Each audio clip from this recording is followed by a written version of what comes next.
Welcome to Phil-Sci Hub Research University, your ultimate guide on your next research project. We will lay down the best practices in research ideation, literature review, experimental design, and data analysis to guide you as you carry out your research project. Learn from the Phil-Sci Hub team of research scientists and some invited subject matter experts. Phil-Sci Hub Research University will be your personal coach through every stage of your research project, from ideation to final assessment. And the best part, it's absolutely free. Visit us at philscihub.com and be part of this learning journey.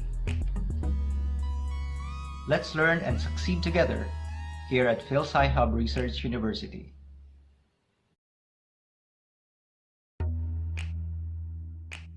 Welcome to Phil-Sci Hub Research University, your ultimate guide on your next research project. We will lay down the best practices in research ideation, literature review, experimental design, and data analysis to guide you as you carry out your research project. Learn from the Phil-Sci Hub team of research scientists and some invited subject matter experts. Phil-Sci Hub Research University will be your personal coach through every stage of your research project, from ideation to final assessment. And the best part, it's absolutely free. Visit us at philscihub.com and be part of this learning journey. Let's learn and succeed together here at Phil-Sci Hub Research University.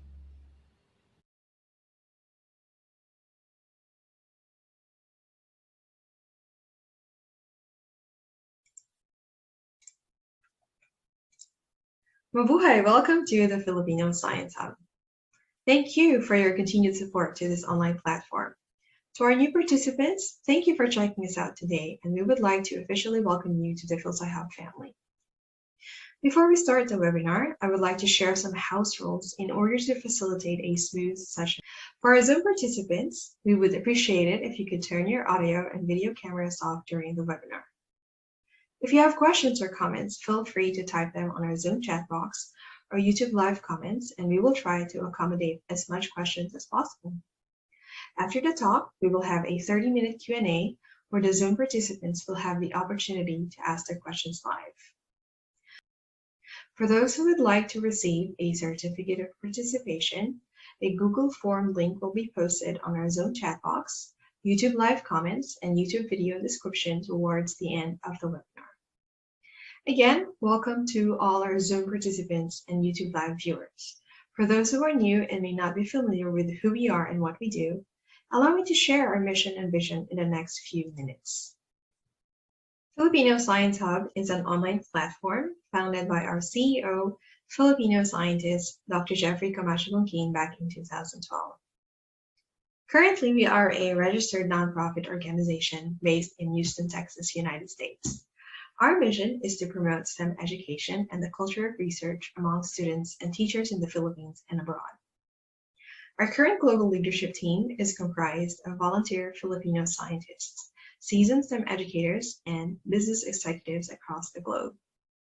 Our vision is to see a technology and innovation-driven Philippines, and we believe that this can be achieved by creating a new generation of well-rounded Filipino STEM enthusiasts.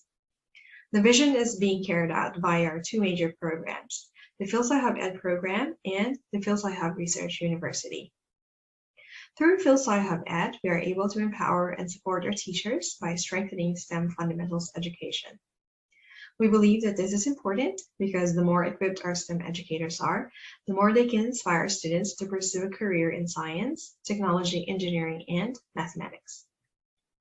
The other major program that drives our vision forward is Phil-Sci Hub Research University. This is where we provide tools for fundamentals of research and bring practicing scientists closer to the educational sector. Our official website is www.philscihub.com. This is where you can access all our materials such as webinars, tutorials, modules, virtual lab, and features, all of which are free. We are also present in several social media platforms, so follow us wherever you are most active on to get updated with our web events. physics. Again, thank you for being with us this morning. To officially start our webinar, I would like to turn the virtual floor over to our host today.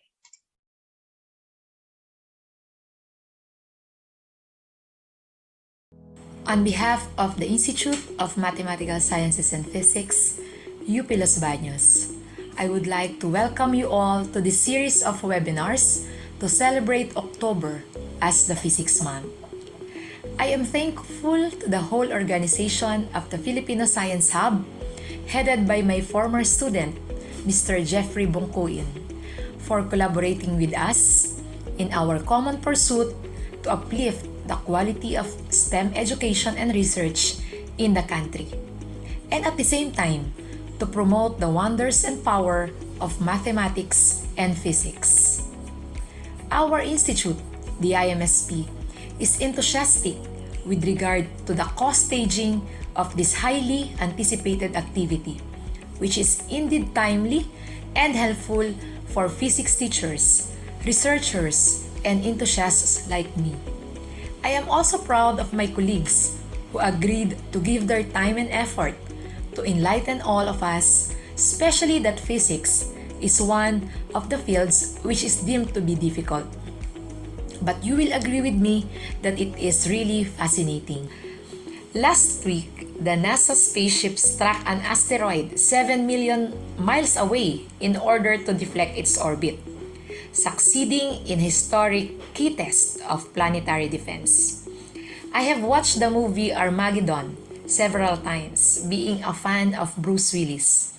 Last week's feat were the double asteroid redirection test or DART impactor hit its target, the space rock Dimorphos.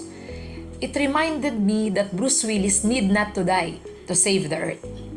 At the IMSP level, you must have heard of the BS Applied Physics student, our very own, William Kevin Abran, who took a step forward for Filipino physicists to have his experimental proposal conducted in the International Space Station. We are very proud of him. Last October 1, Dr. Alan and Leia talked about the universe.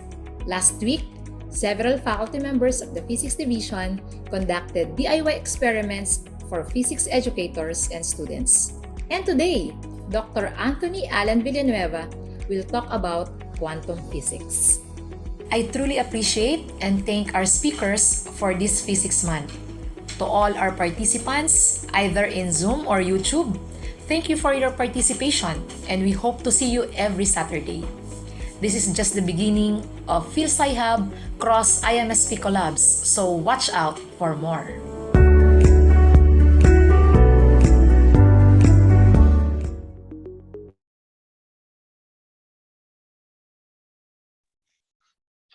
Okay, magandang araw po sa inyong lahat. Maraming salamat po sa muling pagsama ninyo dito sa amin ngayong umaga, Sabado sa Pilipinas at gabi po dito sa Amerika. Gaya po na sinabi ni Professor Edita Jose, akin pong dating professor sa mathematics sa UP Los Baños, this is just the beginning of long-term collaboration between Filipino Science Hub and the Institute of Mathematical Sciences and Physics. And gusto ko lang din po magpakilala. Ako po si Jeffrey Bongkuin, and I am the founder and Chief Executive Officer of Filipino Science Hub. So, ayan po, allow me to share my screen. Ayan. Kamusta po ang inyong umaga ngayon? I'm hoping that everyone is having a very good weekend.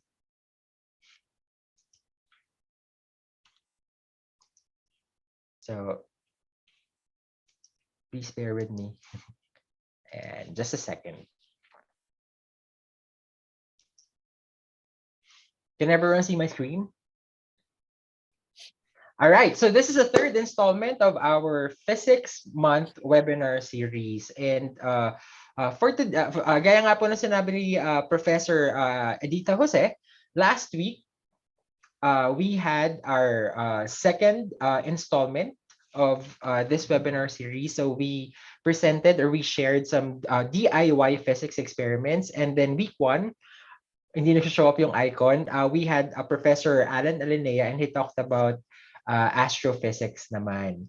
And so this time around, we're gonna switch over to the field of quantum physics. But before that, we would like to also have we would like to gauge din naman yung yung familiarity po, or yung level of awareness ng ating audience members when it comes to some quantum physics concept. So meron po kaming hinandang pretest. So I will be sharing with you a link to a Google form. This is just a 3-item quiz. So we would just like to ask you the favor of answering these if possible. Sa 3 questions lang po ito.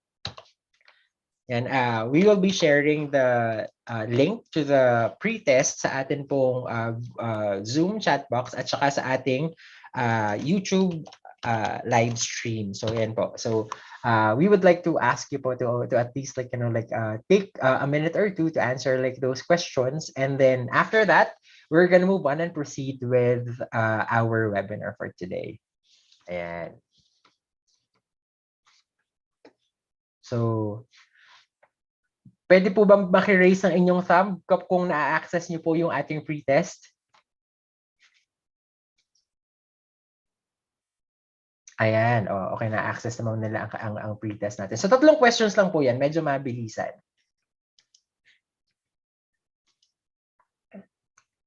And makiki-raise na rin po makiki-heart emoji naman po kapag tapos niyo na yung quiz para alam natin kung ipapasa na natin sa ating speaker ang floor. Ayan. So 3 multiple choice questions. Yeah, so we have people dialing in.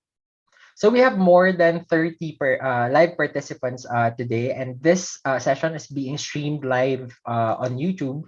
So yung mga nag-register po who may be unable to dial in during the live streaming, they will have the option to watch this later. So team replay, ayan, team bahay, ganyan.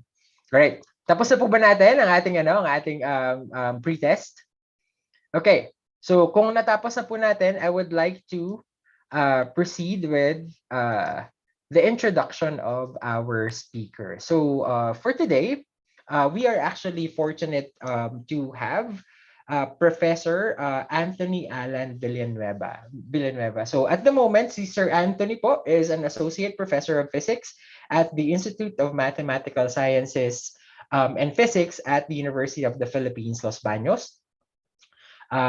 Si Sir Anthony po, he took up his Bachelor of Science degree in Physics, his Master's degree in Physics, and his Doctorate degree in Physics from the University of the Philippines, Diliman. And si Sir Anthony is an author of numerous publications on the foundations of quantum physics. So ibang flavor naman po tayo this week. And so it is with great pleasure and honor to introduce Dr. Anthony Alan Villanueva. So, Sir Anthony, the floor is yours. Good afternoon. Good morning.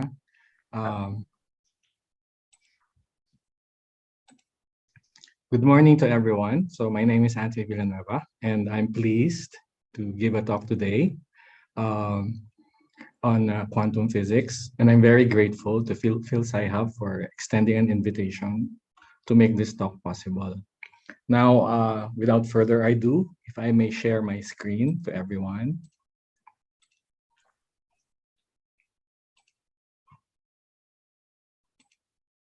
So the title of my talk is called Negative Statistical Position Momentum Correlation in a Freely Falling Quantum Particle. I hope everyone can hear me clearly. No? So yes, I hope no problems. Okay. Sure. So again, this is me with hair long ago.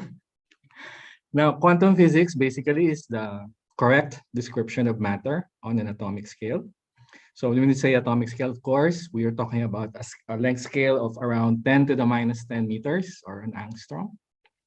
But larger objects such as organic molecules, for example, quantum physics is not really needed. So we can use Newtonian physics to describe them.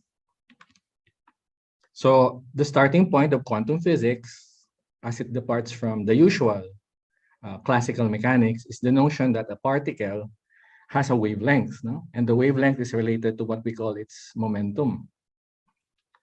Now, the fact that particles have wavelengths is actually confirmed already by experiment. So as you can see on my slide, on the last column, the fifth one, here are some papers where they have shown the wave nature of particles as they get larger and larger. No? So in 1927, they started with the electron, which is one of the smallest particles that we know. And progressively, scientists were encouraged to measure the wave properties of larger, well, relatively speaking, no? Larger and larger objects. The largest object so far, which has manifested the wave property, is what we call a buckyball. So a buckyball is a carbon molecule consisting of 60 carbon atoms. I'd like to call your attention to the paper in 1988 by Zeilinger. So Zeilinger is Anton Zeilinger. Anton Zeilinger is the Nobel laureate awarded almost 2 weeks ago. No? So if you can see there, he's at the third one from the University of Vienna. The paper, the latest paper by Arndt, is also co-authored by Zeilinger. So this is the paper by Zeilinger in 1988.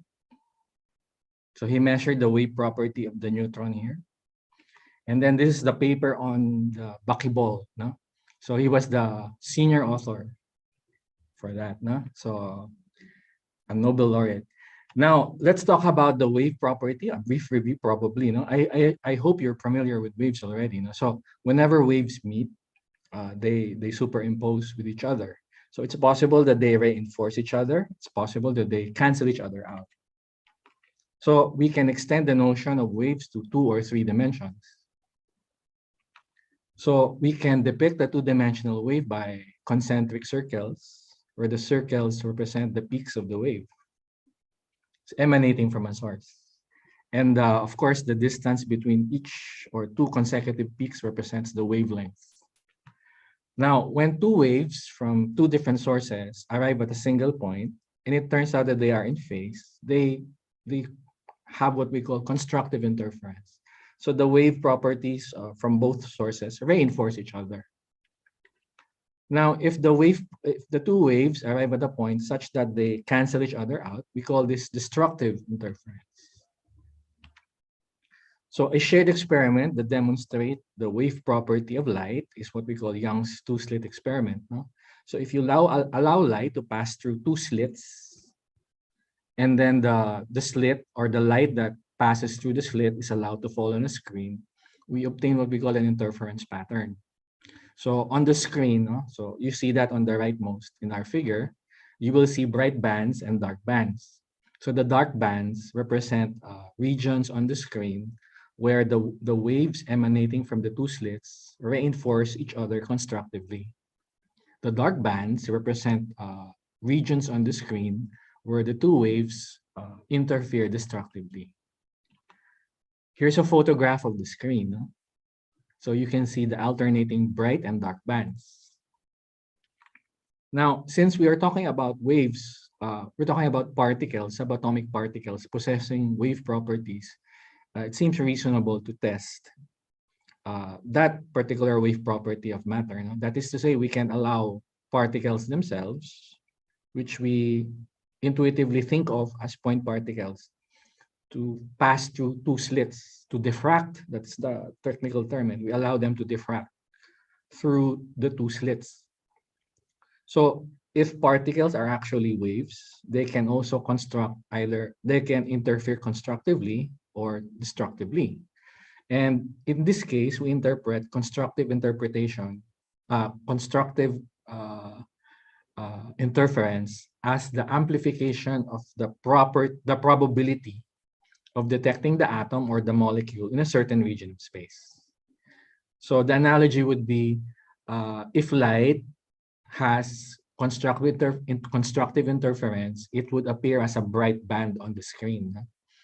In quantum physics, the constructive interference will appear as more particles landing in that region. So we can imagine the situation as here. We have particles passing through both slits, as you see from the left. And then the purple graph on the right shows the interference effect. So the peaks represent regions on the screen where it is highly probable to find the particle.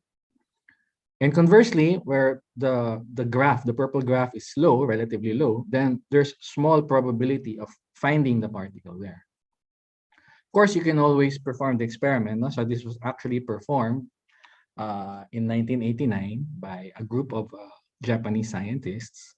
So as you can see on the figure, the leftmost, this is what the screen looks like after 28 electrons. No?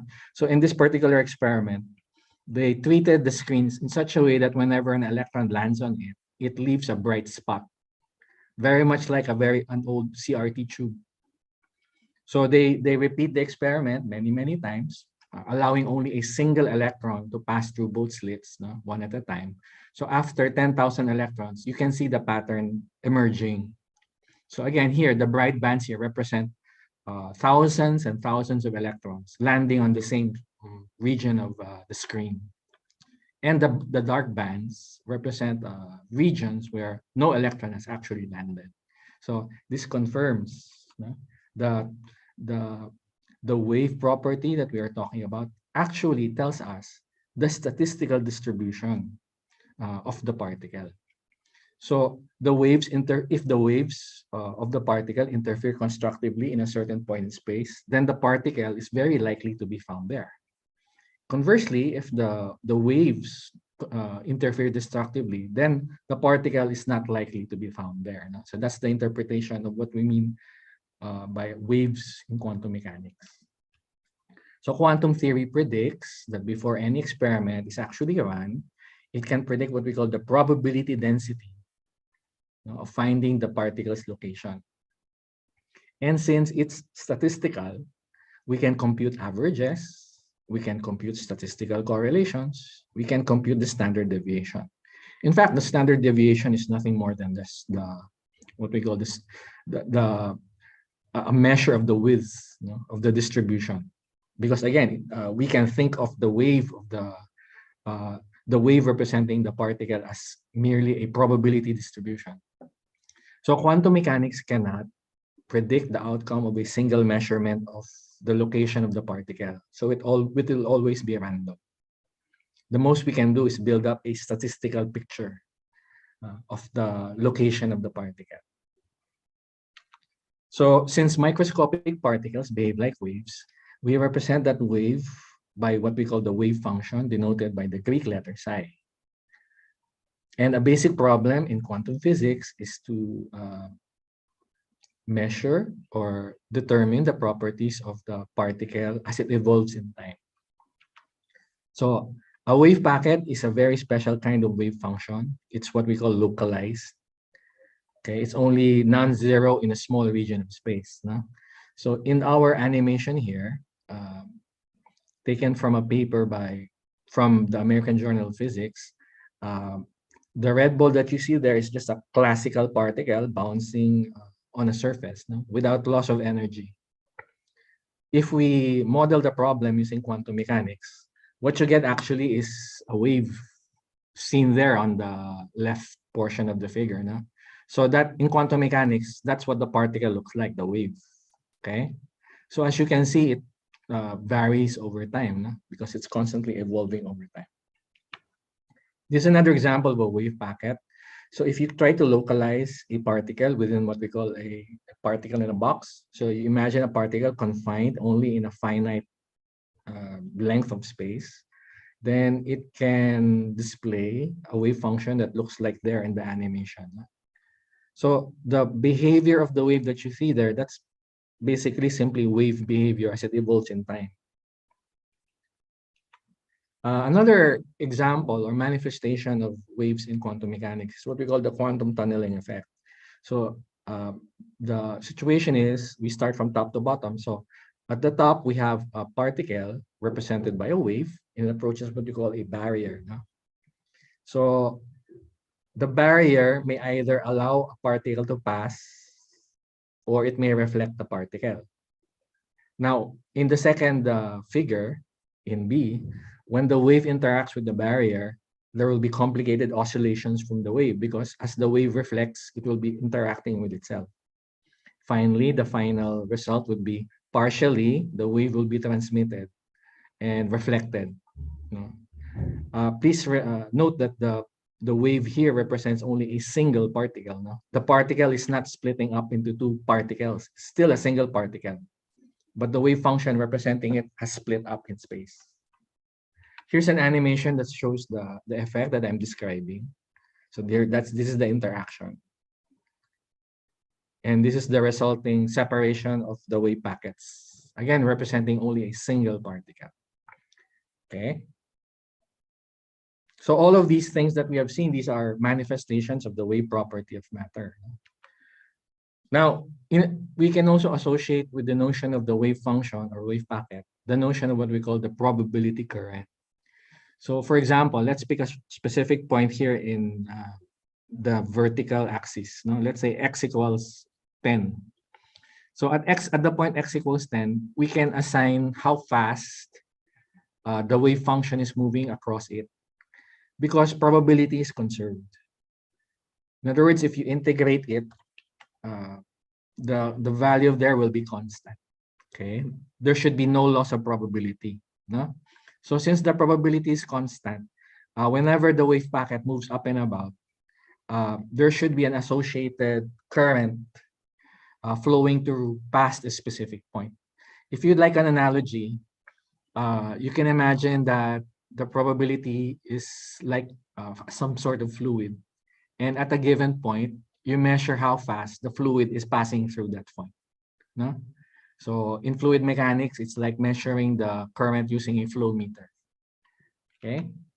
So as far as my particular research is concerned, I'm interested in time-dependent aspects of quantum physics.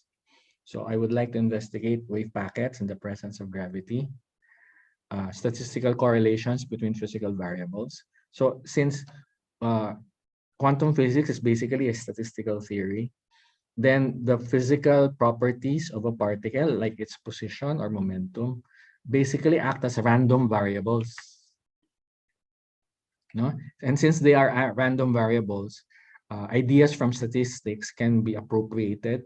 So for example, in statistics, they have a notion of the statistical correlation between two random variables. So basically, that's what I'm doing here. No? I'm trying to investigate the statistical correlation between two physical properties of the particle, namely its location and momentum. And I'm also related with the effect of statistical correlation with probability currents, no? As mentioned earlier, how fast the probability is flowing past a given point. Okay. Now, we're talking about free fall, no? So basically, what do we mean by atoms in free fall? Basically, we are investigating particles that are simply falling back to Earth due to the effect of gravity. No? Okay, as we know, of course, the mass of a electron is very small, right? 10 to the minus 31 kilograms. But nevertheless, it is very amazing, no? That scientists are able to accomplish this. Okay, so examples of quantum particles in free fall are particles in an atomic fountain. An atomic fountain is basically a cloud of atoms that is tossed upwards in the Earth's gravitational field by lasers. Okay, so typically they are used in calibrating atomic clocks. Another example of quantum particles in free fall are particles in a gravitational cavity. No? So basically, particles in a gravitational cavity are initially trapped using lasers, then released, and then they bounce off repeatedly from a concave parabolic mirror. Basically like jumping on a trampoline, so it keeps bouncing, no, up and down. Of course, in this case, there is energy loss. So a pioneer in trapping atoms in gravitational cavity is Cohen-Tanuji. And Cohen-Tanuji actually is a Nobel Prize winner as well, no? Back in 1997. Now, so let's describe how do we compute the position momentum covariance in quantum mechanics. No? So the formula that you see there on my that gives us a formula for calculating the statistical covariance between the position and momentum of a single particle. Okay. Here are some papers where, if you're interested, you can read more on statistical correlation between variables in quantum physics. Now, one effect of statistical correlation in quantum physics is it actually makes the wave packet contract. That is to say, the width of the wave packet will temporarily decrease, as given there by the formula. No?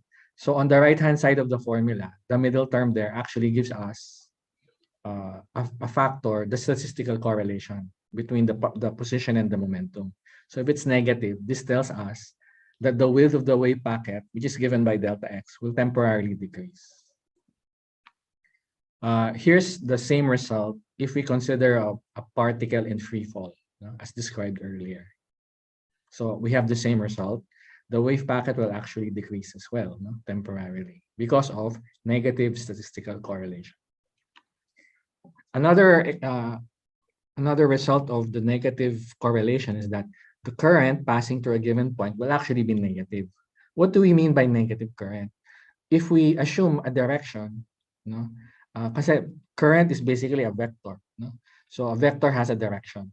So if we assume that the positive direction is to the right, and we assume that the wave packet or wave function representing the particle is moving to the right, then negative current only means that the flow of the probability is in the opposite direction, towards the left.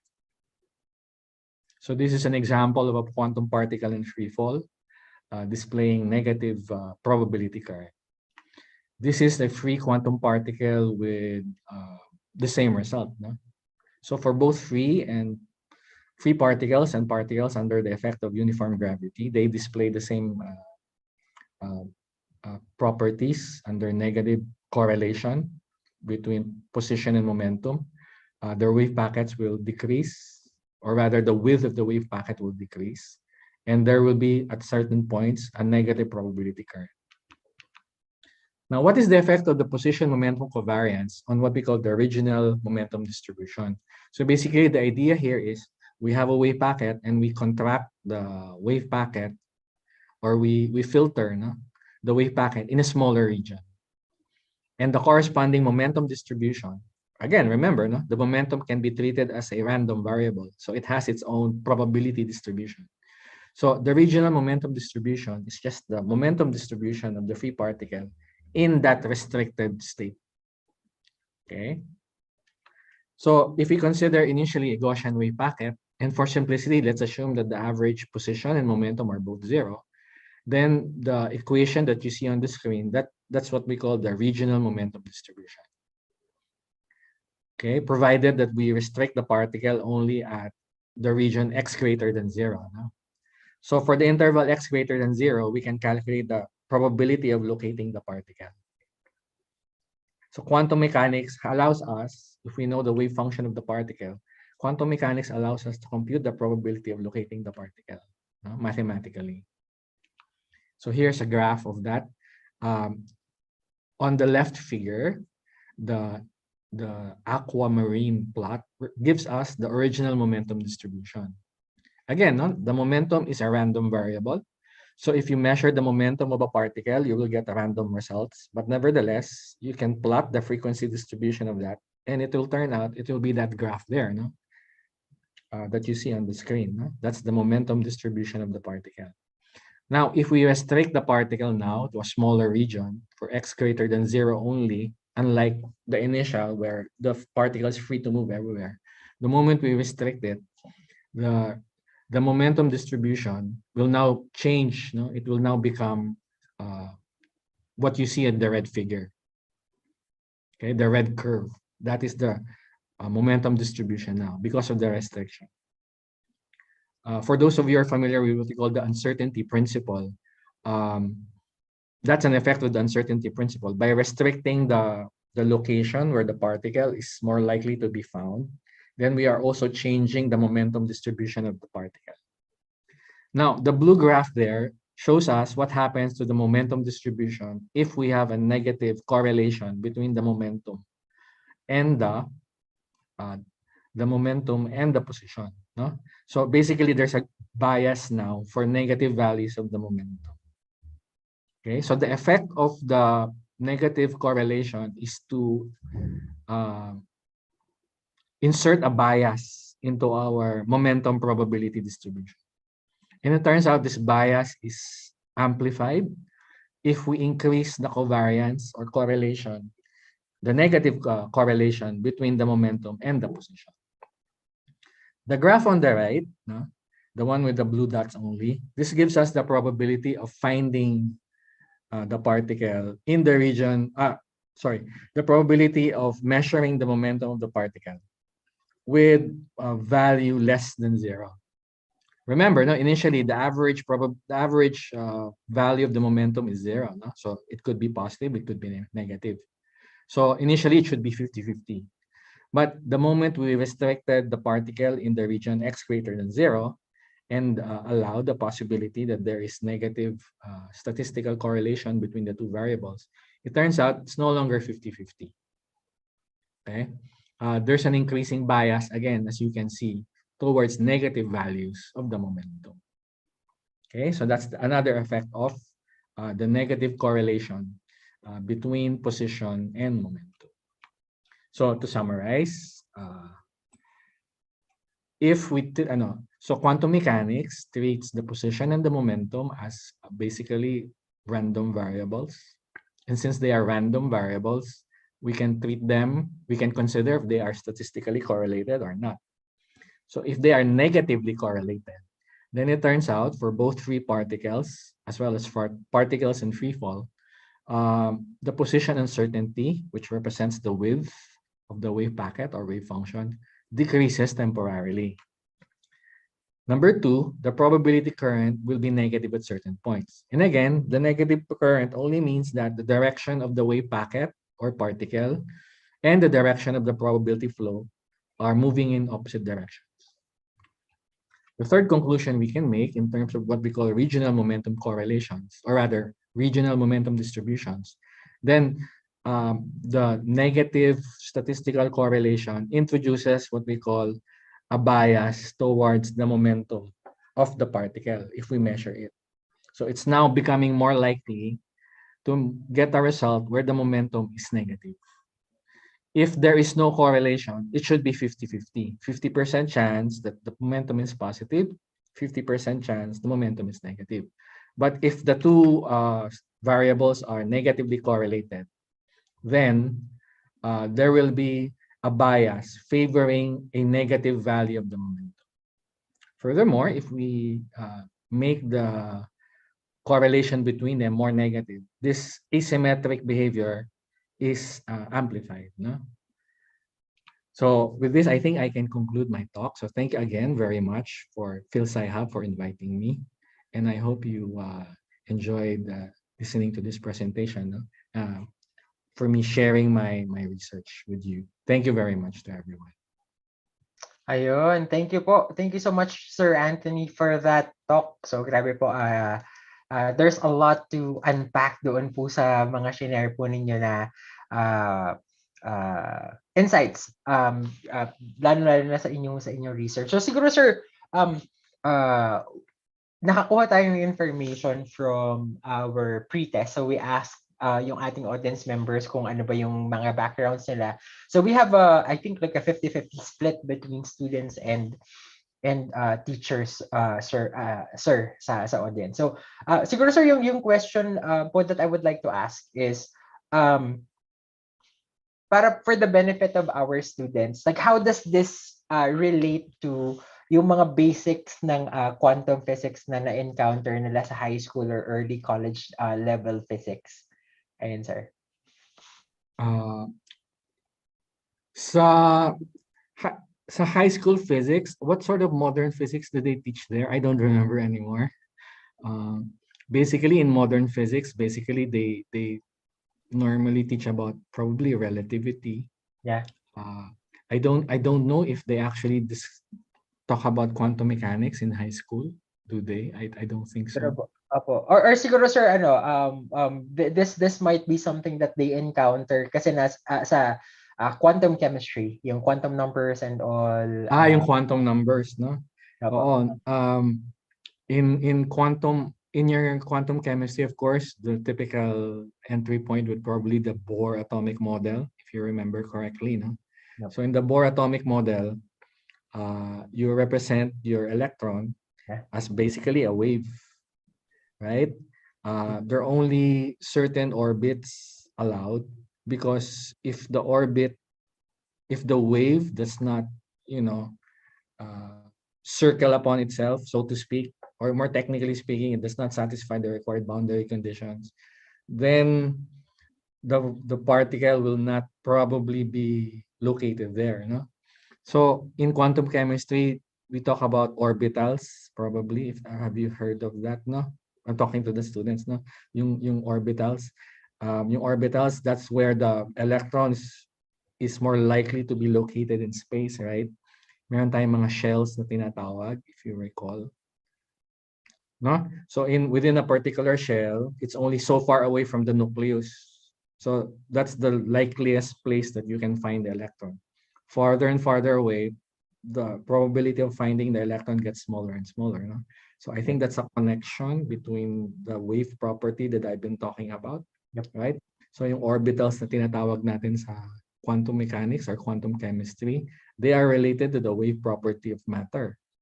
Okay, so the wave property of matter restricts particles to be found only in certain regions of space and not found elsewhere.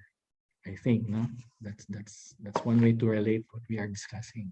Ayan. And actually, sir, I think this is like a very fortunate moment rin na kayo, sir, yung speaker natin and kaka-announce lang nung Nobel Prize for Physics, ano po, sir. This is medyo ang hardcore nung topic nung Nobel Prize, but I think medyo 'di ba mas quantum yung realm nung nanalo, sir, 'di ba? I think yung prize nila was for what we call quantum entanglement. Yeah. So sir, since nandun tayo sa area na to,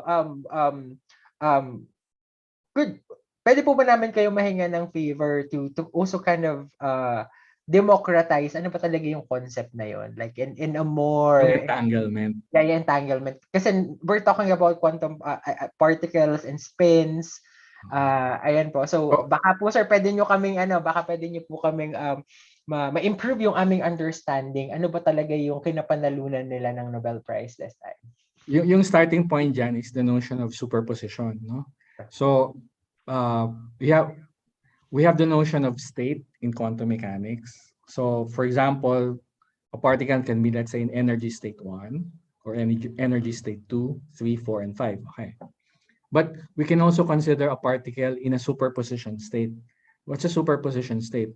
Basically, you get one state, let's say energy state number 1 and energy state number 2, and you add them. So if you add two energy states, basically you create a new state. Mathematically, of course, no? Pero that mathematical state can represent a bona fide quantum object. So whenever you encounter a particle such that the state is a superposition of the energy 1 state and the energy 2 state, what happens? If you measure the energy of the particle, you will get a random result. But the random result will always be either energy 1 or energy 2. But you will never be able to determine the actual, for example, in this particular one, what actual value will come up. You don't know. It will be random. But you know it will be E1 or E2. And you can calculate the odds. You can calculate, say, oh, according to this wave function, then there's a 60% chance I will get E1. In a 40% chance, I will get E2. So that is what we call a superposition state. Now, once we have the notion of a superposition state now, papasok yung concept naman of wave function collapse. What's a wave function collapse? Okay, so let's say I have a superposition state. 60% E1 energy, 40% E2 energy. And then I measure the energy of the particle. The moment I measure the energy of the particle, remember, no, you're poking a subatomic particle with a gigantic instrument, gigantic in atomic dimensions. So the act of measurement actually affects the particle. So it will collapse into either one of the states. either in energy state 1 or energy state 2. Again, the collapse is random. But once it collapses, it stays in that state na.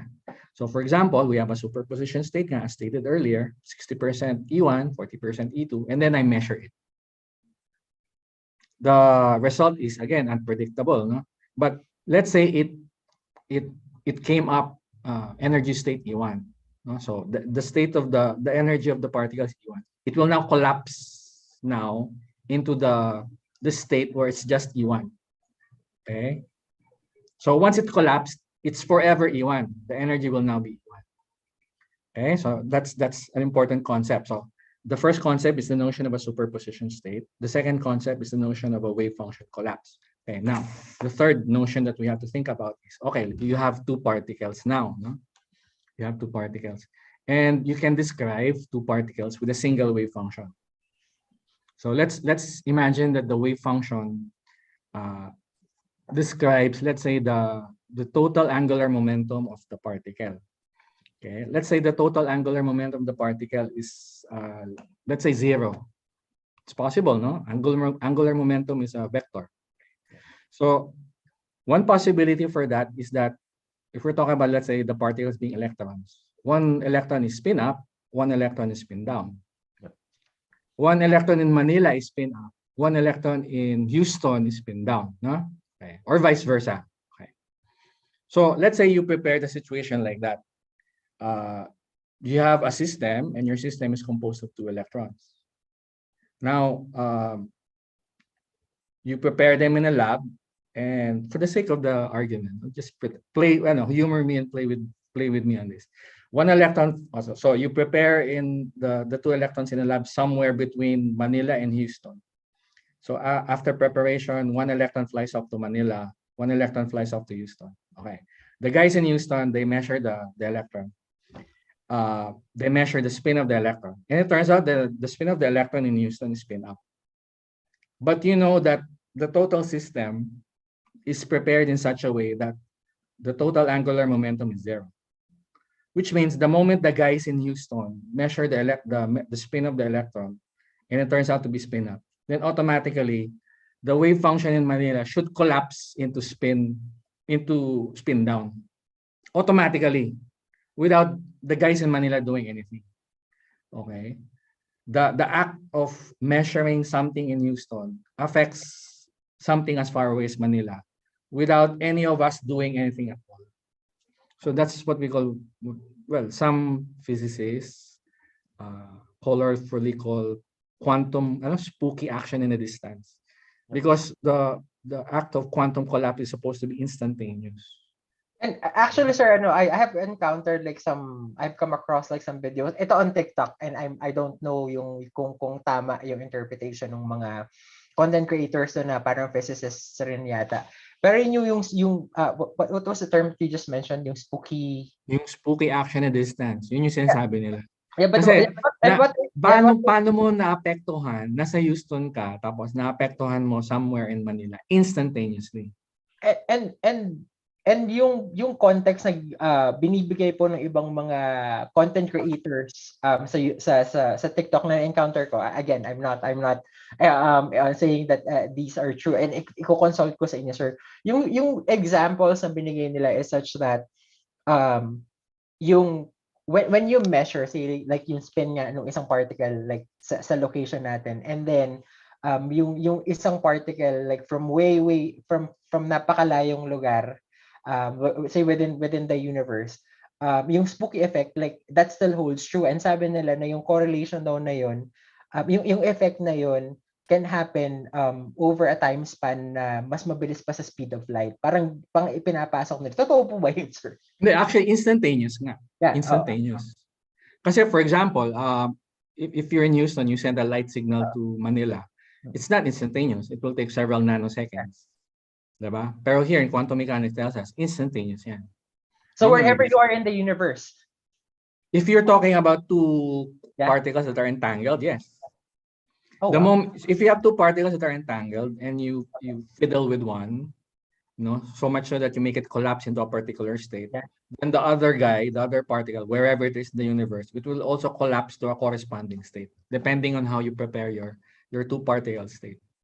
Yeah. That's Okay. how And sir, quantum. yun nga yung siguro yung ibabalik ko lang baka ito na mention mo kanina. So ano yung conditions for entanglement? Like how do you like when do two particles become entangled? Siguro yun yung struggle sa kaparehas ko. Yun yung preparation na yun, experimental preparation na yun. So, I'm not an experimentalist. So, Okay.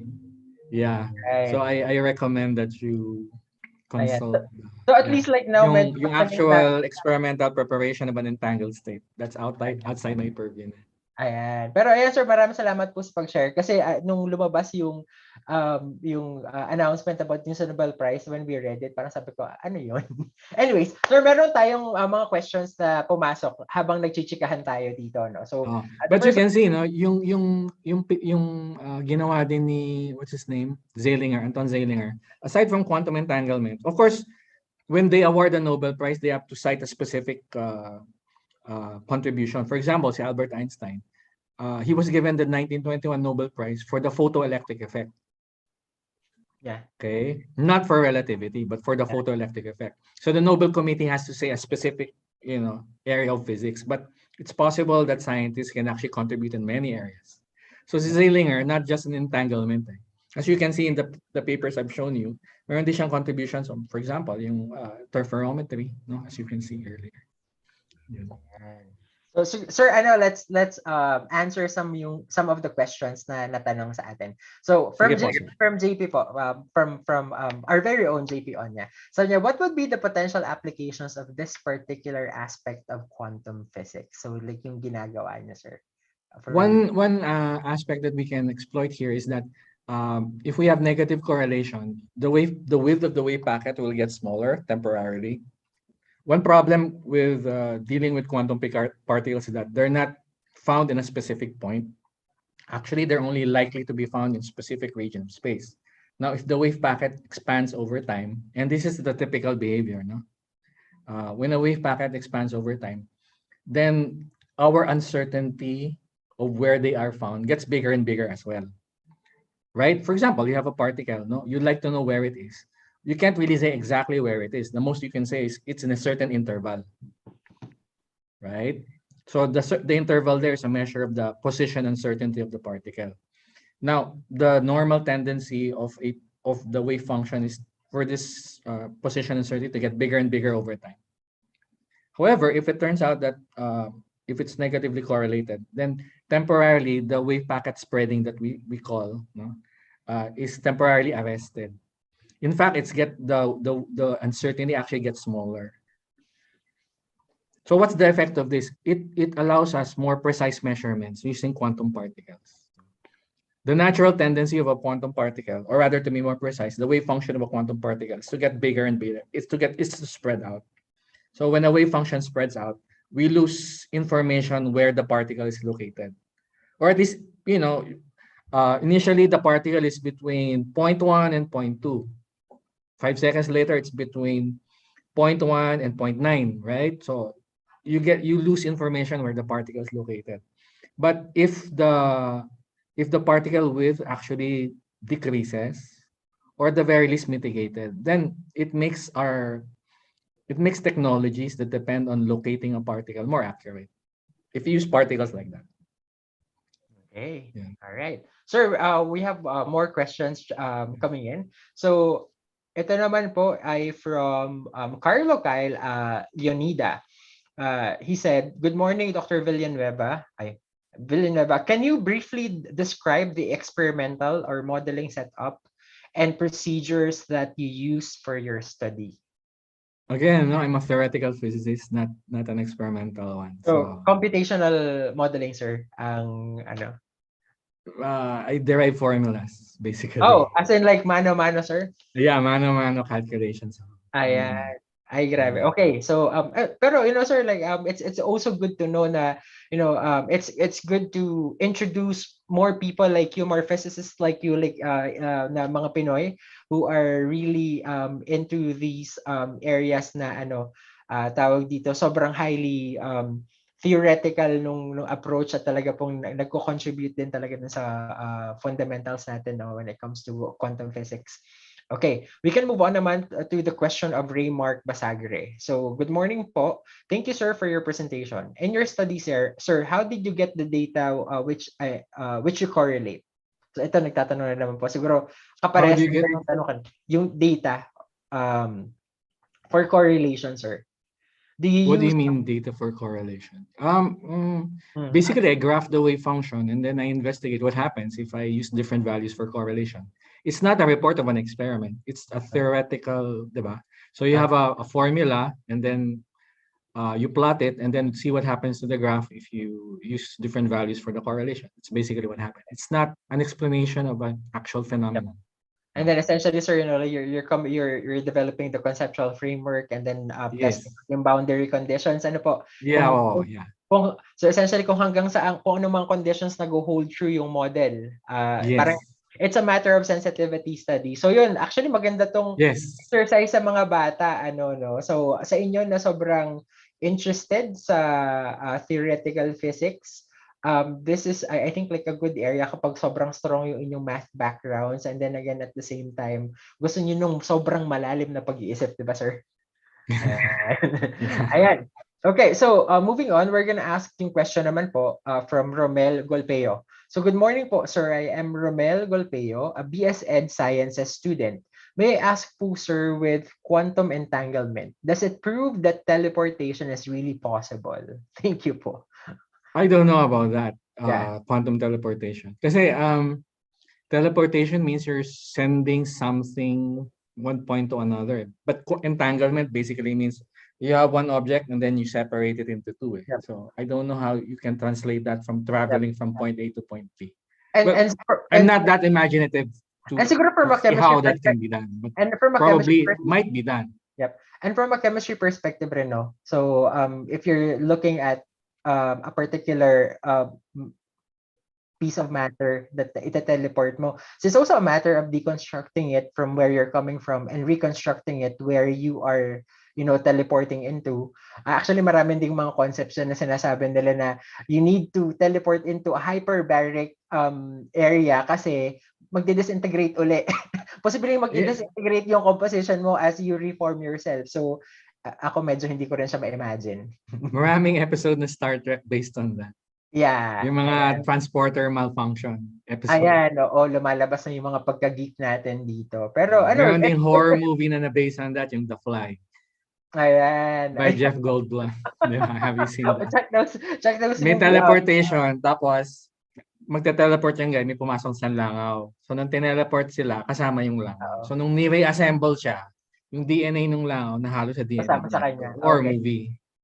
Yan. Diba? Ako sabi ko yung quantum aspects of teleportation medyo hirap ako kasi I'm not a physics major. Malayo pa Hindi pa tayo ganung level na we can teleport actual people or actual objects. The most that we can do probably is to quote-unquote teleport information.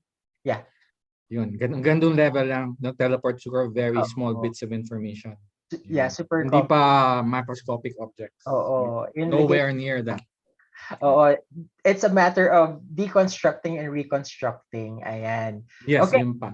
Yeah. Next naman from additional question from Carlo Kyle Iverson Janida. Regarding po sa wave function collapse, suppose we have a certain particle na nag-collapse na po ang wave function through an observation. Does that mean po that by the next time that we measure the physical quantity or descriptor, let's say energy of the same particle, wala nang randomness on the value?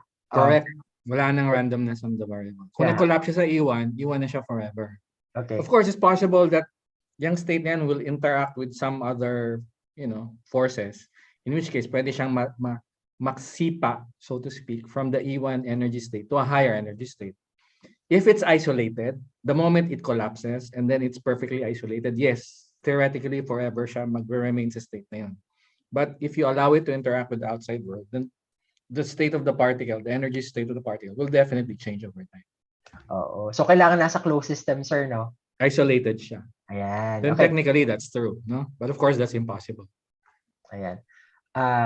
we have another question po from Joshua Polvera. So his question says, Sir, regarding po sa negative current, paano po lumiliit yung probability ng position due to negative current? Lumiliit yung probability ng position. Medyo not clear yung question. Lumiliit yung probability ng position. Lumiliit yung width, if you're saying. Siguro po, dun sa pinakita yung plot, sir. Ang mangyayari niyan kasi for example, ang normal tendency kasi, imagine mo, yung stereotypical wave function, yung Gaussian wave function, di ba? And again, stereotype yan na statistical distribution, yung normal distribution yan, di ba? Sa quantum mechanics, yung Gaussian na yan, lalapad yan over time. Yun yung normal tendency. Pag lumalapad siya over time, lumalaki yung standard deviation or position uncertainty mo. Ngayon, kapag negative yung current, pag may ganyang setup, pag negative yung correlation nila, mangyayari, reverse ang mangyayari. Parang lumiliit yung width ng Gaussian mo or your normal distribution. Pero at the same time, tumataas siya. Diba? Pag lumalapad kasi, yung peak niya bumababa. Kasi conserve yung probability mo eh. Ibig sabihin, conserve yung area under the curve. Pag lumapad siya, dapat bumaba siya. Ang reverse na nangyayari, kapag lumiit yung waist, kumbaga, tatangkad siya. Yung peak mo mag-i-increase. Yun yung effect. Ayan.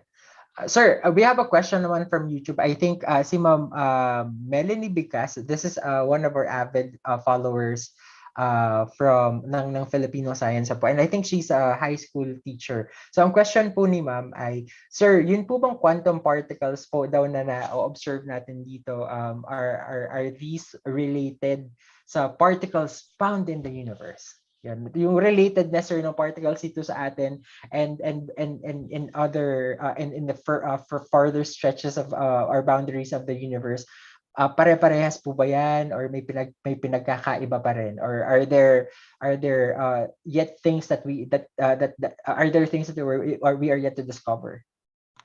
From what I understand, the poster is asking if the particles here on Earth are the same as the particles in distant quantum reaches particles. of the universe. Yeah, quantum particles, sir. Yun yung question ni Ma'am.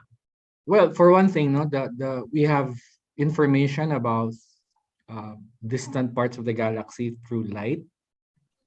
For example, behind me, there's yung screen ng stars, diba? So basically, these objects are light years away.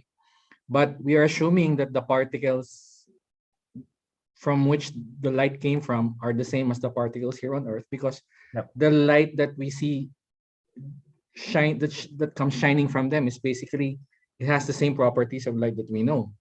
Right? In fact, that's the same reason why we know there's hydrogen and helium on the sun.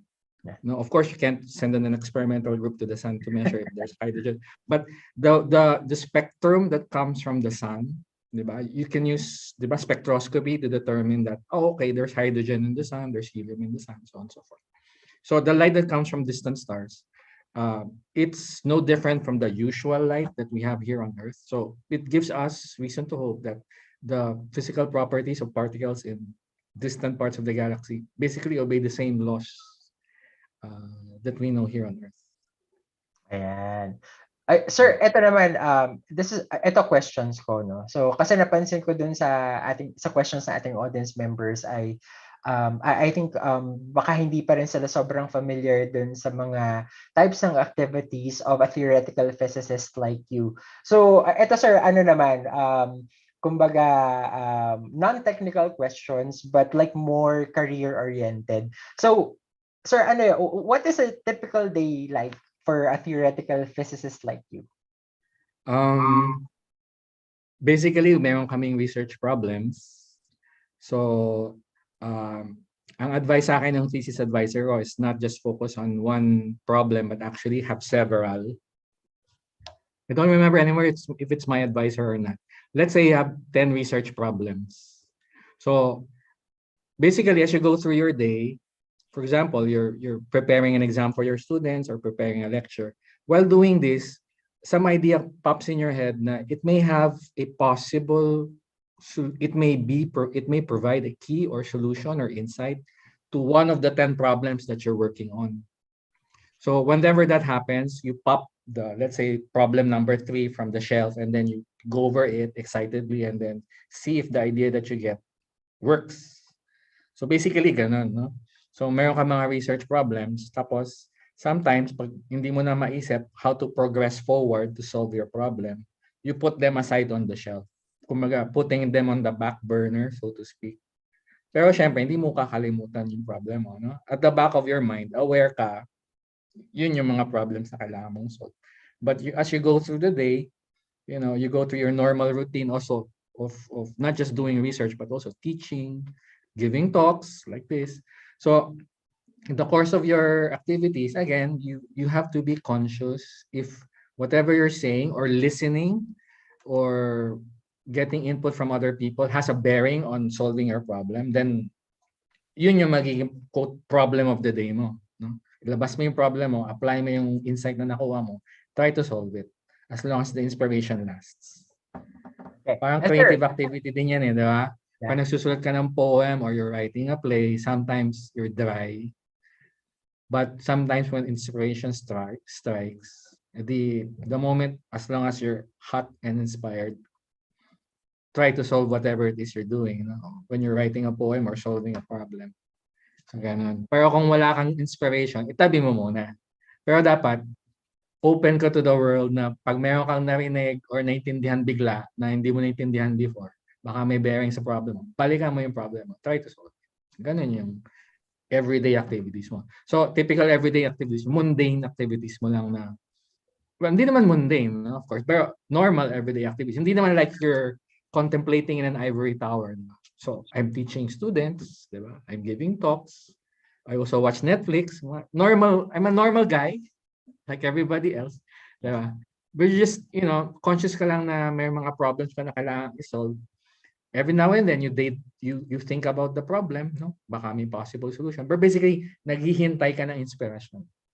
All right. Mas So, demanding inspiration na yun. Dapat, sunggabin mo and then try to solve the problem as quickly as possible before the inspiration goes away. all right. So, sir, thank you so much for that very what to call this, generous sharing. So yun, medyo na-unpack doon yung creativity and then yung passion, sir, no? Passion nyo sa ginagawa nyo. Siguro, sir, ano naman tayo, flip naman natin yung coin. As a researcher, no, you generate ideas, no?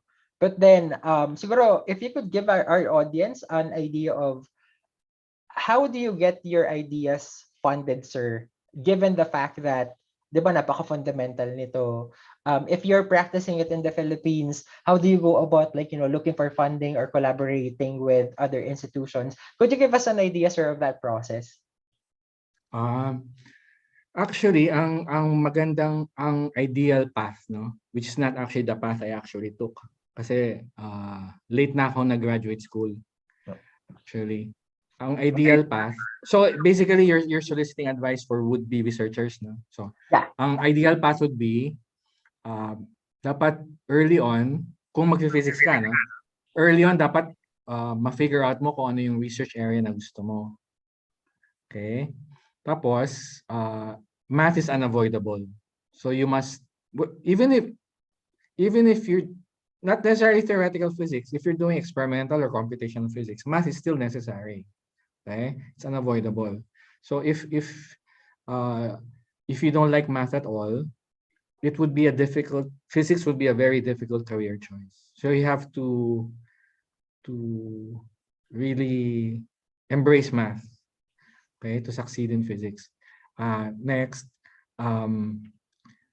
you have to choose your advisor carefully, no? Not just the research area. Dapat din yung personality nyo magtutugma, because you're going to work with each other for a long time. So a dissertation is a long time research project extending for a year or two. So dapat compatible din yung personalities nyo. So choosing your PhD advisor or MS advisor is a very important choice, a very important life choice, no? So consideration din yun.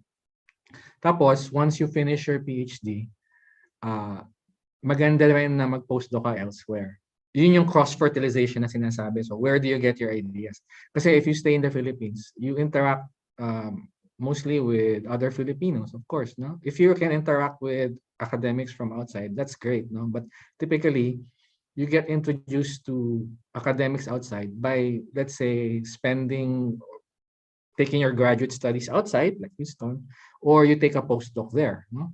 So by interacting with these people, you gain valuable friendships, you gain networking, no? And then when you come back to the Philippines, if you so decide, then you can have a fruitful collaboration with your past classmates or thesis advisors, okay? Or even people you just meet in a conference in the US. So, kumbaga dapat mag-travel ka widely while you're still a graduate student or in your postdoc stage in your career. Travel widely. Give talks and conferences So para networking, makilala sir. ka ng mga tao. Basically, networking yan eh.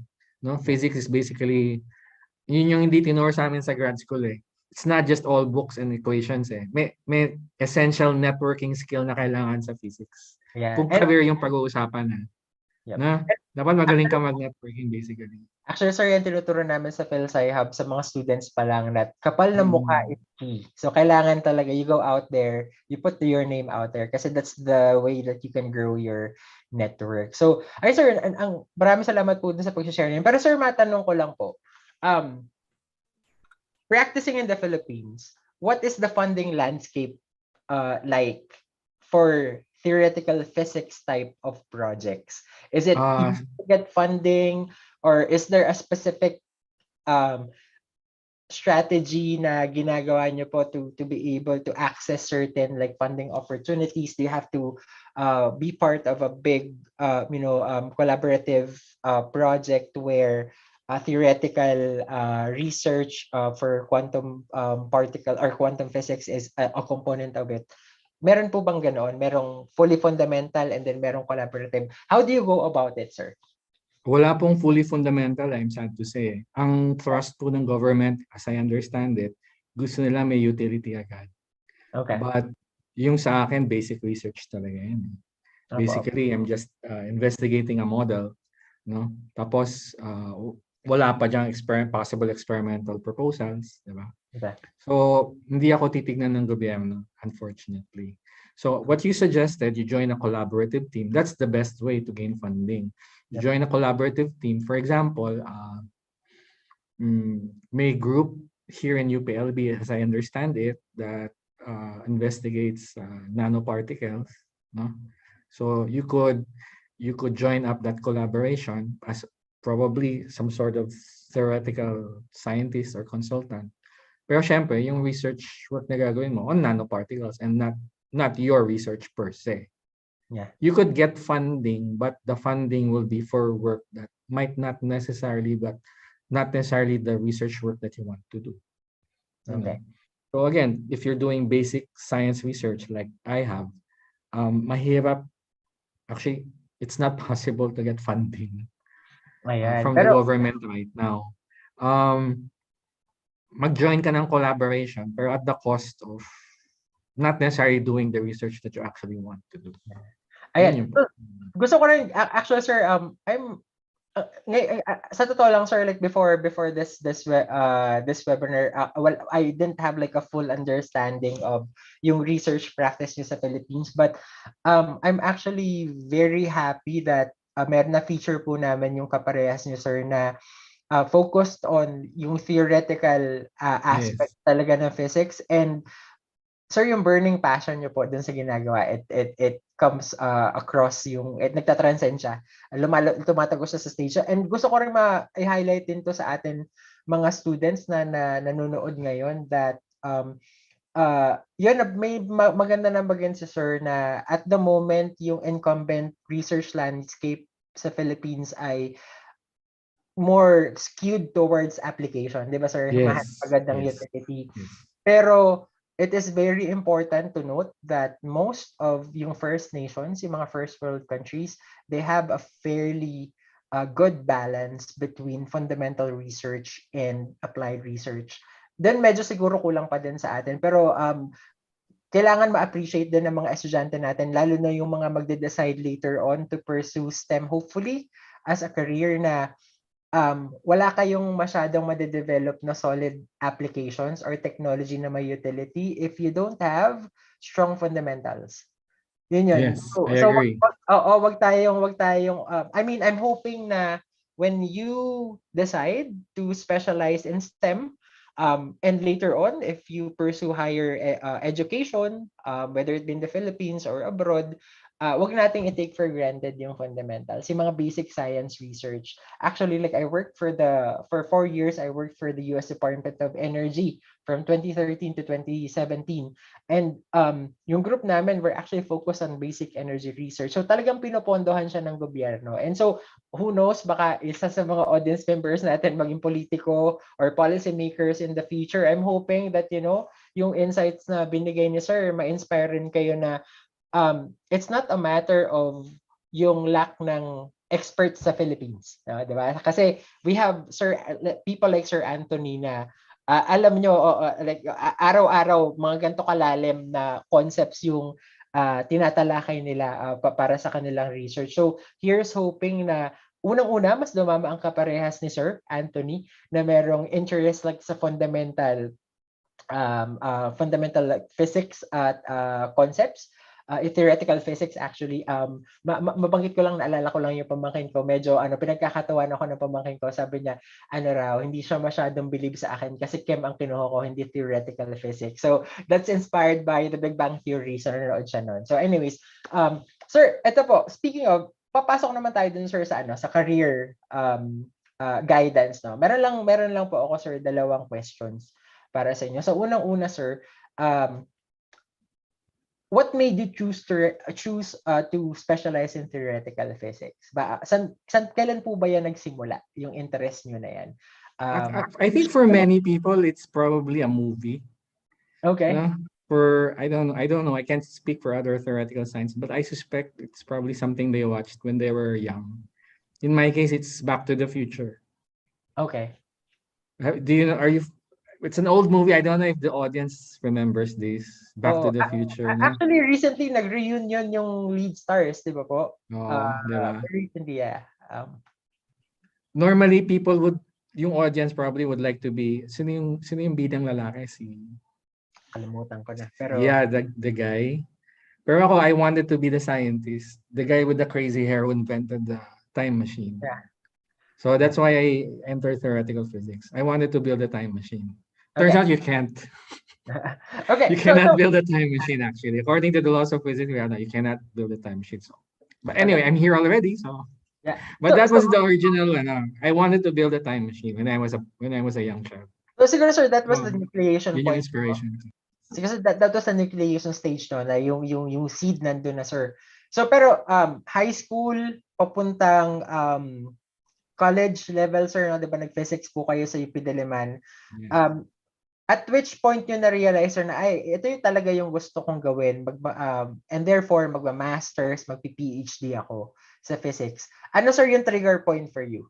Para magkaroon lang din ng idea po ang ating mga students and then yung mga teachers natin kung paano din i-inspire yung mga estudyante nila na these are the possibilities for you. So, Sir, kailan yung decision point na yun and ano nag-trigger po doon? Hindi ko talaga kasi since the very beginning gusto ko talaga physicist ako. Hindi ako nag-consider ng ibang career choice. Okay. Oo, physics talaga yung gusto ko from the very beginning. Sir, medyo nakakaingit kayo kasi hindi kayo dumaan doon sa point na nalito kayo. Oo, na uncertain ka. Hindi ako dumaan doon. Talagang physics ang gusto ko. Alright. Okay. And sir, to be nakita naman kanina, Sir, yung inyong academic background, yung inyong academic development. Yun lang po ba, Sir, ang path to become a theoretical physics, or are there non-traditional career paths para mapunta din po dun sa area nyo? Mahirap kasi sa theoretical physics talaga people will not take you seriously unless you have a PhD degree. If you go to the internet, sa mga internet forum, maraming nagsasabi ng mga kung ano-anong theory. But basically, ang unang consideration dyan is ano yung academic credentials ng tao, diba? Before we can take you seriously. Whether or not it's a good thing, that remains to be seen. No? Pero yun yung totoo diba? Pag may nag-post sa internet claiming, I have this theory about space-time or whatever. Unang tanong is, saan siya nag-PhD? Sino yung advisor niya? Ano yung publication record niya? Yan yung, diba? Yun yung, kasi kung wala kang publication record, wala kang PhD, it's very, very difficult to take someone seriously. No? Of course, it's possible that you're the real deal, that you're the next, Albert Einstein or but even these people, they have PhDs and, diba? So wala tayong ma-imagine, diba? Can you think of a famous physicist in recent times na hindi dumaan sa traditional academic track? Halos wala diba? So medyo ano yun, sir, thanks for sharing that, sir, and thank you, napaka-honest po ninyo. Unavoidable po talaga. If you want to be heard, no, kailangan talaga tumakas sa what we call the traditional academic path for a theoretical physicist. You have to finish your PhD and you have to publish. You have to apprentice yourself to a physicist as well, na tuturuan ka ano yung mga magagandang research areas, best practices in research methods. Apprenticeship yan basically. Hindi yung you spring out of the ground na fully trained theoretical physics. Hindi, may apprenticeship diyan no? Babasa ka ng mga standard textbooks, tapos basic standard, yung best practices in research, di ba? Paano magsulat ng papel. First paper ko, very, very hard, di ba? Tinuruan lang ako ng advisor ko pa. Ito dapat gawin mo, ito dapat gawin mo yan. Talagang it's not just a matter of reading books, really. Siguro ito po, sir, yung area na medyo niche, ano po, na medyo mahirap talaga siyang mapasok, and ayun po, but this is a very important insight, ano po, no, na siguro from an outsider's perspective looking in, if you really have a passion for it, and kahit siguro at an early age, kung meron ka nang na-develop na concepts, na mga bagong ideas, a way to really influence the field is to be part of that field. Siguro ano po, na mahirap siguro. Ito siguro yung area na mahirap i-disrupt, kasi imagine na lang din natin yung pre-established na knowledge. Though I also have to say na ano, sir, siguro sa iba namang areas medyo nag-shift na rin naman yung yung traditional framework, ano po, na yung credentialism medyo nababawasan siya, pero siguro nga dito sa theoretical physics medyo sobrang ano to mas mahirap baguhin, sir, no? Kasi yung body of work involved to essentially disrupt yung ating understanding ng quantum physics ay hindi siya madaling gawin ng isang tao lang. Given the fact there's not a lot of... Yes, sir. You have to be aware of kasi kung ano yung nagawa na already. Yes. At marami na kasing kasi madaling ma-attempt to think na, okay, I have this idea, and you think it's original, and probably baka na-publish na siya 50 years ago. Alam mo yun? You have to be up to date with the literature, up to date with the textbook, before bago mo sabihin na may totally original idea ka. Kasi baka naisip na yun eh. Yeah, and baka may mga nag-attempt na nun. So yung mga sinasabi... may nag-attempt na nun, basically. Yes, sir. So siguro sa mga estudyante natin, yung lagi natin sinasabi sa Filipino Science Hub na yung research ng literature, that's very important, because it can save you from having to do the exact same things that our predecessors have done before, 'di ba, sir, na hindi nyo lang pala nabasa, nagawa na pala siya. So, diba? Actually, it's a main may ano yun madaling ma-tempt ka na isipin mo na original thinker ka, pero actually, kung nagbabasa-basa ka ng mga papers, naisip na pala ng mga ibang tao. Ayan. Or probably in a different way, a different perspective. I'm not saying na wag kang mag-isip, of course. No? I'm just saying that dapat lang aware ka na sa mga nangyari. So and then you build on what's already been thought of. Yep. Kasi science is a collective effort basically. Hindi ka isang tao na gagawa ka ng isang building out of the blue. Basically, I forgot who made the analogy. The analogy here is science basically a building, tapos every one of us we just put one brick in it. Yep. Diba? So kumbaga, yung ginagawa mo, nakikibagay ka doon sa nagawa na ng iba. Yes. Hindi you don't demolish stuff and then you build your own. Hindi ganun. Yeah. Meron na established. You know what is established, tapos i-insert mo yung insight mo, yung contribution mo. Yun yung ano ko. Actually, sir, I've had some discussions with fellow scientists, no, sir, from dun sa current industry ko ngayon. I'm in the R&D and technology development industry for the energy sector. And then yung past life ko sa government research. Dun sa discussion ko with my fellow scientists, ako po ay chemist by training. Na-realize rin namin there's not a lot of low-hanging fruits anymore. Yes, yun.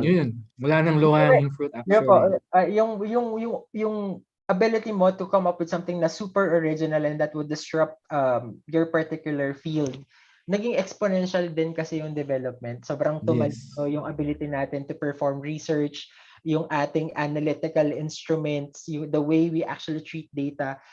Essentially yon, it enabled yung yung exponential rate ng development such that parang actually naging nako-commoditize na nga rin po yung mga researchers na sir sometimes yun nga, so sobrang dami na natin. If ang intention ng ating mga respective organizations is for us to come up with bodies of knowledge that would rival Einstein's or some of these Nobel Prize winning scientists, yung odds para sa generation natin napakababa na, di ba po, kasi yung lowest hanging fruits have been picked, most of them. Ayan, so we just have to keep looking, but then again at the same time, gusto ko tong binanggit niyo sir that we also have to respect the body of work that was done before us. Kasi di ba yun nga, you build on what people have actually established before. And yung sinasabi nila palagi that we stand on the shoulder of giants, it's actually true. I'm working for one of the biggest research and development organizations in the world.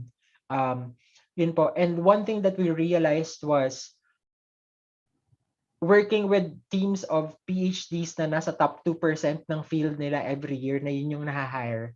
Ang nare-realize po namin na ay kahit gaano katatalino tong team na to, minsan yung ideas po na naiisip namin, nagawa na nila noong 1940s, nagawa na nila noong 1930s. And it only took, research dun sa database ng kumpanya.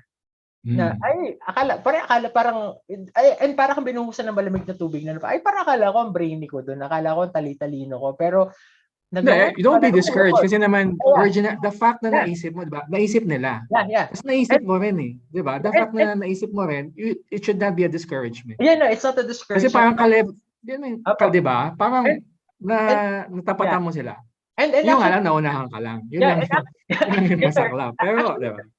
And there's nothing to be ashamed of. And actually, Simon, sir, it's not a matter of like being ashamed. It's more of a humbling experience. It's more of a humbling experience that, oh yeah, grabe, ang ganda nung naisip nila at amazed ka na, the fact na nagawa nila to, it makes our lives easier. Diba, sir, na you can build on what they have established and what they have done. You just have to be cautious whenever you think you have a new idea. You have to be very cautious. You have to really check, due diligence carefully kung hindi na to naisip ng iba. Yeah, we always have to do that due diligence check. Tapos kapag chinek mo at wala pang nakaisip, yun ang swerte mo. Ayun, ako ataka na doon aggressively. You unload. Ayan. Kasama yan sa trabaho natin as physicists. Whenever you have a new idea, you have to make sure that you properly credit people ahead of you who already thought of the idea already. Yan. You do your literature search, check mo, naisip na pala nila, okay. And it was a good try, but and give people due credit. Yes. Sir, ang ganda po ng usapan na to kasi ang dami nating mga na-touch na topics na I think at this point provide like some very substantial guidance sa ating mga students and teachers, no. So dito nyo po makikita na yung review of literature from the perspective of practicing scientists. Hindi ang ginagawa po kasi namin ay hindi lang para sa pagpa-publish. It is really to establish yung merit ng mga topics na ginagawa natin. So sana po nakikita nyo rin po from that context na ay ganun pala yun, na pag nagbasa pala sila, that is also to test their ideas if those are really good ideas. Diba, sir? And I bet, sir, sa inyo sa ginagawa nyo, I can just imagine you're establishing new concepts or new conceptual frameworks, diba, sir? And then you're testing yung boundary condition. Hanggang saan ba yung limitasyon nitong diba, nitong physics construct na naisip nyo? And I bet, sir, part of validating your model is also checking the literature, diba, sir? Yes, of course, of course. Ayan. So that's also to establish confidence in the result.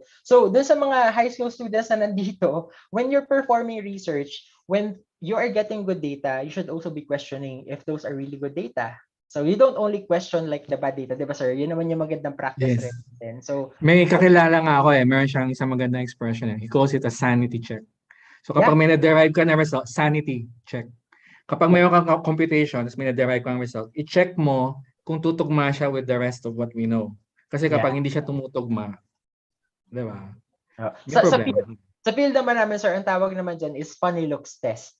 Okay. Oo, May parang Di ba we all thought about this, di ba? May ganun, yeah, ganoon. Mm. So 'di ba? Tingnan niyo kung logical. Dapat Tingnan ko magme-mesh siya with everything else. Kapag hindi, may problem somewhere. And it's Ayan. usually you or what you've done. Ayan. Because if they're wrong, you're contradicting the rest of what everybody has done. That's a very big, Yep. very big what if. Ayan, sir. Alam mo, ang dami po natin na-cover dito. I'm hoping that you encourage your students to actually tune in dito sa Q&A kasi ang dami po natin na pag-usapan. Actually, ito po mga questions na to, I think for first time natin tong matackle with some physicists. Meron po kami, sir, Research University in passing na napapag-usapan natin to. Pero ito maganda to, sir, usapan na to. JP Onya is actually the head of our Research University portfolio. So, ang dami nating na-unpack dito, sir. So, on behalf of Filipino Science Hub, we would like to thank you not only for generously sharing, sir, yung inyong research activities in quantum physics, but then most importantly, sir, yung pong research philosophy nyo rin po. I think that was very inspiring yung mga binahagi niyo pong insights at inyo pong mga saloobin at perspective.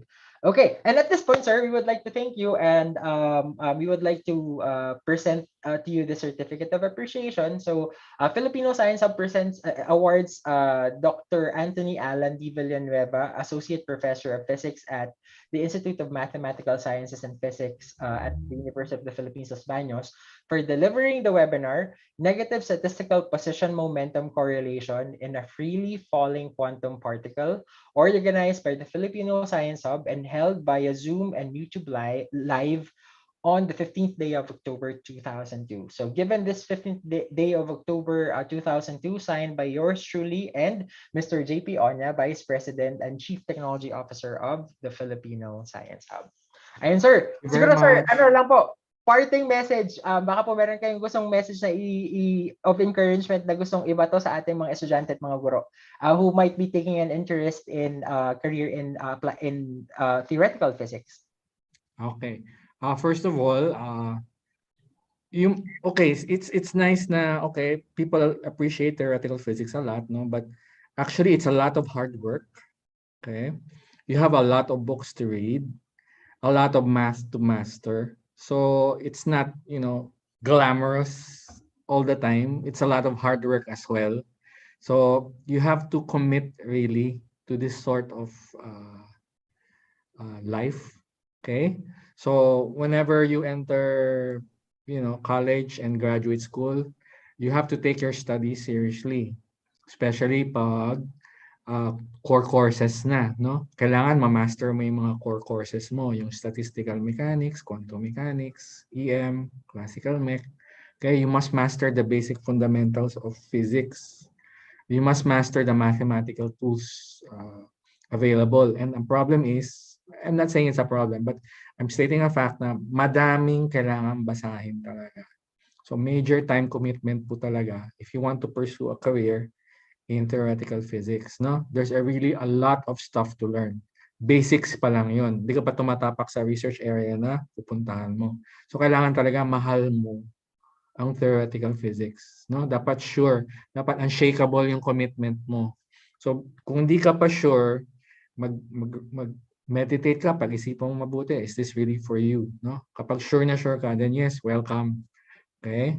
So for those of you who are interested in pursuing theoretical physics, read all the good books, no? May mga lists of standard references for math and physics, no? Basahin mo yun, i-master mo yun. It's not enough that you just listen to the lectures, A very good student will actually read the book on his own. Tapos yung mga problem set, isosolve mo yun on your own. That's the only way you can really learn. Okay? You have to do more. So extra effort talaga if you really want to master the subject. So yun yung masasabi ko pagdating sa pag-aral or pag-pursue sa isang career in theoretical physics. So thank you very much for being given this opportunity. No? Ayun, Thank sir, I'm you, hoping that you enjoyed the session ngayon, sir. So, magre-request po kami sa ating participants if pwede po tayong mag-group photo para meron po tayong masend na remembrance kay Sir Anthony Villanueva. Sir, hopefully this is not the last. Na-enjoy po namin yung ating usapan. Siguro po, sir, at one point nakita ko yung passion niyo, sir, when it comes to yung research practice rin. Baka po pwede rin namin kayong ma-invite sa sessions to also hopefully magbigyan din ng feedback ang ating mga students who are interested in practicing research in theoretical physics. Baka po meron tayong pwede mong gawing ganong session, parang career guidance of some sort. Ayan. Baka po pwede kami maka-request dun po sa ating audience members if you're if you feel comfortable nabuksan po ang inyong camera para po makasama kayo sa group photo. We'd appreciate it. Ayan. Okay. Alright, bibilang po si JP. Okay, 1, 2, 3. Ayan. Okay. Are we good? Okay, so Sir Anthony, maraming salamat po. Thank you very much po. Ayan, I would also like to thank Professor Edita Jose, the one and only, ang aking paboritong Math 17 teacher. Ma'am, maraming salamat po for dialing in. Dr. Connie Hibas po, who's also is the head of biology of Filipino Science Hub is here, dialing in from San Antonio, Texas. And Mr. JP Onya from Finland. Gumising pa po yun ng alas 4:30 ng madaling araw. Ayan. Thank you, Sir Anthony. Thank you po, Ma'am Jibas. Ayan, ang saya po ng usapan. Ayan. And so with that, we'd like to thank you all po. So next week, medyo pahinga po tayo, but last Saturday of October, I think it's October 29th in the Philippines, we'll have another session po. That will be the culmination session of our physics webinar series. Ayan. And so, thank you again for dialing in. Thank you. Yung pong ating link sa Google Form ay nasa chat box na. May post test rin po dyan. Titingnan natin kung nag-improve yung scores nyo. Hopefully. And then so we'll see you again po in 2 weeks. Maraming salamat po, and we hope that you enjoy your weekend. Ingat po kayong lahat. Ingat kayo. Ayan, maraming salamat po. Thank you, sir. Thank you very much. Thank you very much po. Everyone. Thank you Thank you very very much. much po. Have a Sir good one. JP. Bye-bye. Thank you po. Bye.